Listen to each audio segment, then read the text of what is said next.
Huwag lang sana tayong magpakita ng anumang kagaspangan para hindi tayo napapansin ng publiko. Sinong tinutukoy mo, Mr. Chair? Your Honor, yun pong mga gumagawa ng kagaspangan. Yun po yun. Sino nga yung tinutukoy mo? Aba, hindi ko po alam. Siguro po, maaaring kayo po, Your Honor, mawalang galang na po. Bira namang buhay ito. You cannot proceed with your interpellation. Thank you, Mr. Chair. Again, Ms. Cruz, do you believe that freedom of expression is not absolute? Yes, Mr. Chair. You do? Of course. I'd like to ask the other bloggers if they also believe that. Yes, Mr. Chair. You also believe that? Okay. Sir, Now, there's always a limitation. Ms. Cruz said, yung kanyang statement sa YouTube, no? Na profanities, insults, malicious is a healthy discourse. Gusto kong tanungin yung mga vloggers natin, do you agree with her on that? Yes. That profanities, insults, and malicious accusations is a healthy discourse and a part of the freedom of expression? We would like to ask every blogger to answer me yes or no if they believe in that. Mr. Chair, can I be recognized? Yes. Mr. Chair, no other than the highest court of the land has repeatedly said na hindi po masama ang pagmumura, lalong-lalo na sa mga pampublikong opisyal, especially kung ang pinatutungkulan po ay yung official functions nila. Not the person, but their official functions, Mr. Chair. So yun po ang paninindigan, lalong-lalo na po namin bilang mga manggagawa, dahil kahit meron pong TikTok, Facebook o social media, sa komunidad po, yan ang lengguwahe ng mga manggagawa at ordinaryong Pilipino na nagagalit. Hindi po kasalanan ng mga vlogger o ng mga gumagamit ng Facebook, TikTok, X o kung ano pa mang social media platforms kung bakit merong ganito na mga pagmumura o profanities. Ito po ay lengguwahe ng mga manggagawa at ordinaryong Pilipino na Mr. nagagalit. Chair, Mr. Elijah, hindi ko binabagit yung lengguwahe ng ordinaryong Pilipino. Ang binabanggit ko, lengguwahe ng vlogger. Hindi ka ordinaryong Pilipino. Mr. Chair. Tatandali lang, kasalala pa ako eh. Alright. Hindi ka ordinaryong Pilipino. Tama, mali? Ordinaryong Pilipino ako, Mr. Chair. Hindi ka ordinaryong Pilipino, vlogger ka eh. No, I'm manggagawa ako, Mr. Chair. Lahat pa ng ordinaryong Pilipino, vlogger? Mr. Chair, manggagawa ho ako na may platform ho. So, ordinaryong Pilipino ho ako, Mr. Chair. Mr. Chair, point of order. We have our rules here. I think the resource person cannot answer without being recognized by the chair. Sorry, Mr. Chair. Okay, to all reminder to all resource persons, let the interpolator finish his line of questioning in his statement, and resource persons can only talk when the chair recognizes them. Okay. Nabanggit mo kanina na yung profanities, yung insult, yung malicious accusations, kung yan ay sinabi sa kanyang, anong tawag doon, functions bilang public official, okay yun. Yung sayo mo, di ba? But not on a personal basis, correct? Yan. Yes, Mr. Chair. Sabihin natin, naniniwala ako dyan. Pero, hindi naman niya sinabi yan sa akin on my public functions official functions. It is a personal accusations on me. Mr. Elijah. Mr. Chair, can I be I cannot speak on behalf of Ms.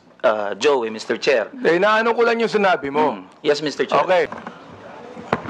Mr. Chair. Mr. Morales, please proceed. Yes, sir. Doon sa kay Miss Joey Cruz, ang ano ko lang, bilang isang dating tauhan ng gobyerno, huwag lang sana tayong magpakita ng anumang kagaspangan para hindi tayo napapansin ng publiko. Yun lang po. Ano yung ibig sabihin? Huwag lang magpakita ng kagaspangan para hindi makita ng publiko. Yes, Your Honor, Mr. Chairman. Yun lang po. Kasi kung magpapakita tayo ng kagaspangan at makikita ng publiko yung hindi na ayon na kilos ng isang public official, talagang makikita po tayo. At yung mapapansin ng publiko. Huwag naman sana tayong masasaktan. Sinong tinutukoy mo, Mr. Chair? Your Honor, yun pong mga gumagawa ng kagaspangan. Yun po yun. Sino nga yung tinutukoy mo? Aba, hindi ko po alam. Siguro po, maaaring kayo po, Your Honor, mawalang galang na po, nasa inyo po yun kung sino po yung mapapatungkulan nun. Mr. Chair, ano ba yung kagaspangan na narinig mo? Sino nagsabi ng kagaspangan? Your Honor, ito po bilang isang dating tauhan ng gobyerno. Nagiging maingat dapat ang isang tauhan ng gobyerno habang siya ay nanunungkulan. Katulad ng pagnanakaw, pag-aabuso sa tungkulin, pagmamalabis. Yan po yung isa sa mga dapat na tinitingnan natin. At kung tayo man ay tauhan ng gobyerno, dapat ginagampanan natin ng buong husay, buong giting. Tulad ng mga alagad ng batas na handang ialay ang sarili niyang buhay para lamang doon sa sinumpaang tungkulin. Mr. Chairman. Mr. Chair, tama yung binanggit ni Mr. Morales tama Pero ang tinatanong ko sa iyo, nag-a-agree ka ba sa sinabi ni Miss Cruz? Saang particular, Your Honor, Mr. Chairman po? Hindi ka pa na nakikinig sa akin Ang bihira namang buhay ito. Pagpaumanhin niyo po, Your Honor, at nangati po yung aking binti, maaring hindi ko po Wala kang napansin. karapatang magsalita kung hindi mo narinig lahat ang mga sinabi. Yun pong narinig ko. Very clear Meron po akong narinig. Very clear, Mr. Chair, ang sinabi ko. Kanina, pinag-uusapan natin yung lahat ng mga binanggit ni Miss Cruz. And I'm asking you now, kayong mga vlogger. Oo. Mga objective naman kayo, di ba? Ano ang palagay nyo rito? Palagay nyo ba na itong malicious, ulitin ko para malaman mo, itong malicious, profanities, at insults, accusation na ibinigay po ni Miss Cruz, ay kasama po yan sa tinatawag nating protected discourse o kaya naman healthy discourse or freedom of expression?